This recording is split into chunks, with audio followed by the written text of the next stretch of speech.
Hallo liebe Freunde, schön, dass ihr auch heute wieder hier dabei seid. Ja, Pilgern auf der Via Francigena ist eigentlich das Thema dieser Playlist. Mailand, Milano, die lombardische Hauptstadt, die gehört wirklich nicht zur Via Francigena. Deshalb habe ich lange überlegt, ob ich euch diesen Film hier anbiete oder nicht.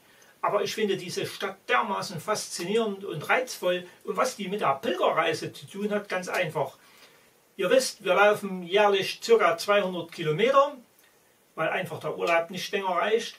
Und auf der Heimreise 2018 hatten wir über 12 Stunden Aufenthalt in Mailand. Und deshalb haben wir uns die lombardische Metropole mal angeschaut und wir waren wirklich fasziniert, was uns dort geboten wird. Und deshalb denke ich, es ist legitim, wenn ihr auch auf der Via Francigena unterwegs seid, wie wir in Etappen. Fahrt mal dorthin, schaut euch mal diese Stadt an. Sie ist wirklich sehr, sehr reizvoll. Und jetzt wünsche ich euch viel Spaß in Mailand.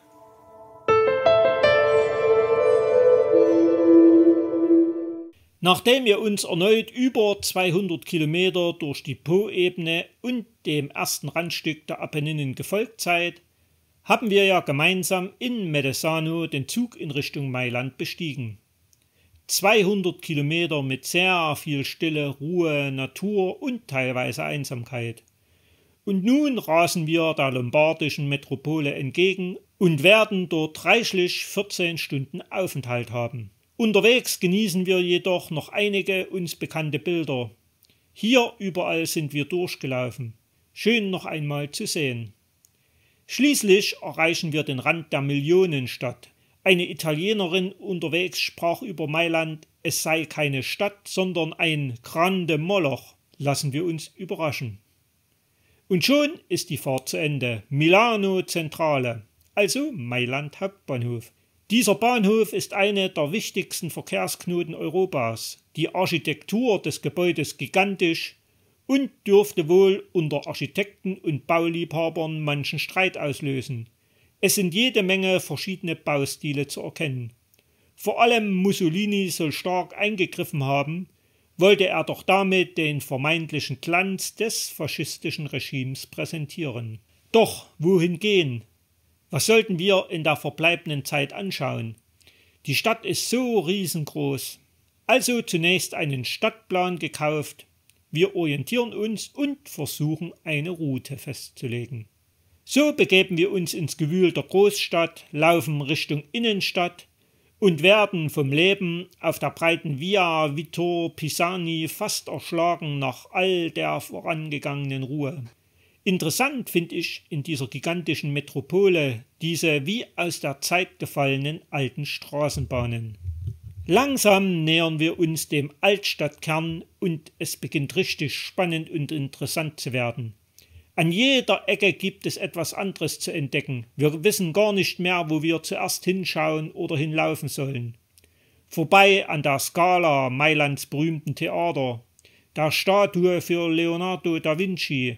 Aber alles kann man sich gar nicht anschauen, zumal wir wirklich von den Einflüssen regelrecht erschlagen werden und schließlich mit der Galleria Vittorio Emanuele eine Einkaufspassage der Extraklasse erreichen. Satt gesehen an diesem Einkaufstempel treten wir nach draußen auf dem Domplatz und ihr seht es bereits.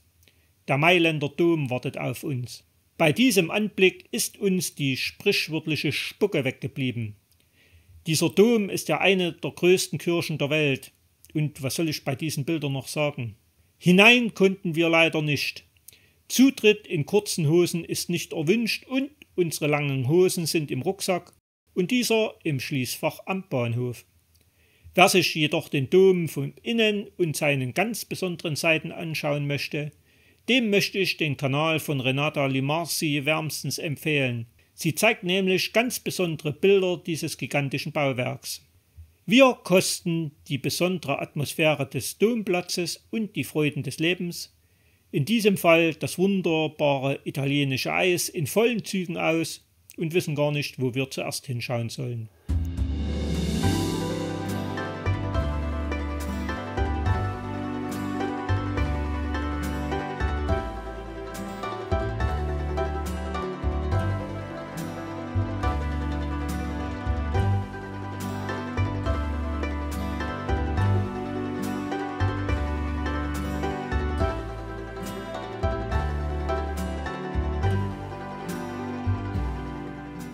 Erschlagen von all den vielen Eindrücken beschließen wir, es muss etwas Grün her, und wir laufen Richtung Castello.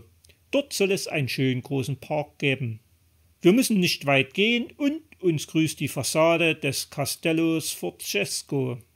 Doch zuvor begrüßt uns noch Giuseppe Garibaldi, der große italienische Freiheitskämpfer, welcher zu den wichtigsten Protagonisten der italienischen Einheit zählt.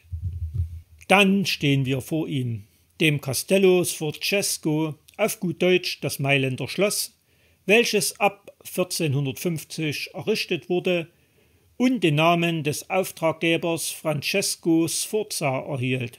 Zuvor stand an dieser Stelle die Burg der Familie Visconti, von 1360 bis 1370 erbaut und im Jahre 1447 zerstört. Zu den Architekten dieser heute hier vorzufindenden Anlage gehörte auch das Universalgenie Leonardo da Vinci, welchen wir ja vorhin bereits begegnet sind. Selbstverständlich gibt es auch hier jede Menge zu entdecken. Für Kunstliebhaber zum Beispiel ein wundervolles Museum. Wir geben uns aber mit der Erkundung der Außenanlagen zufrieden. Da gibt's schließlich mehr als genug zu sehen. Zum Beispiel diese Statue des heiligen Johannes von Nepomuk, ehemals Herzog von Mailand. Glaubt es mir, wir sind mit der Aufnahmefähigkeit restlos am Ende. Diese Stadt darf man einfach nicht versuchen, in wenigen Stunden anzuschauen. Ihr werdet wirklich förmlich erschlagen. Ich wiederhole mich da gerne wieder. So greifen wir unsere ursprüngliche Idee auf und begeben uns in den anschließenden Park. Der Parco Sempione oder auf Deutsch Simplon Park war ursprünglich ein Exerzierplatz. 1888 begann man mit der Umgestaltung zum Park. Die Eröffnung erfolgte 1893 und ist eine der größten Grünanlagen von Mailand. Architektonisches Highlight ist allemal der Arco della Paz, der Friedensbogen. Dieses im Stil römischer Triumphbögen errichtete monumentale Bauwerk hatte einen Vorgänger aus Holz, welcher 1806 für den Einzug von Napoleons Vizekönig errichtet wurde. Dieser heutige Bogen wurde von 1807 bis 1838 erbaut und sollte an den Ruhm Napoleons und den europäischen Frieden von 1815 erinnern. Nach einem gemütlichen und späten Mittagsschläfchen auf dem Rasen des Parks meldet sich irgendwann der Magen zu Wort. Und wer noch nie in Italien war zum Pizzaessen, der hat eindeutig etwas verpasst. Ein Traum, kann ich euch sagen. Langsam rückt der Abend heran, uns tun die Füße weh, wir sind übersättigt von den Eindrücken dieser faszinierenden Metropole. So beschließen wir langsam, uns auf den Rückweg zum Bahnhof zu machen. Laufen mehr oder weniger kreuz und quer, stellenweise im Zickzack und entdecken so vieles, wo sich ein längeres Hinschauen lohnen würde.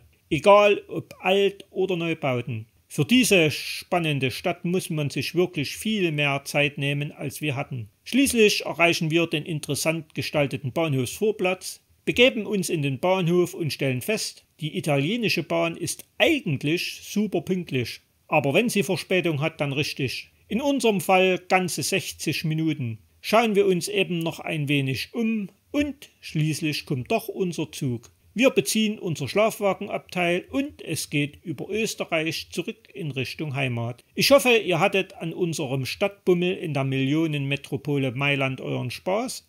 Wenn ja, dann würde ich mich über einen Daumen nach oben und einen Kommentar sehr freuen. Und bald geht es hier weiter mit neuen Wanderungen in unserer schönen Heimat, mit weiteren Etappen auf unserer Pilgerreise nach Rom, Eisenbahn und vielem anderen. Bis bald. Ciao.